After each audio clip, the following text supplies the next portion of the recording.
দর্শক মণ্ডলী আসসালামু আলাইকুম। আজ আসছি উপজেলা পরিষদ সাভার। ভিতরের পরিবেশটা খুবই মনোমুগ্ধকর, না দেখলে বিশ্বাস করা যায় না। সাজানো গোছানো পরিবেশ, খুবই ভালো লাগা,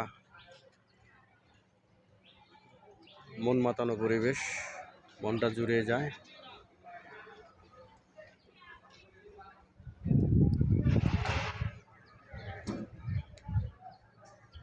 এটা উপজেলা পরিষদ সাভার।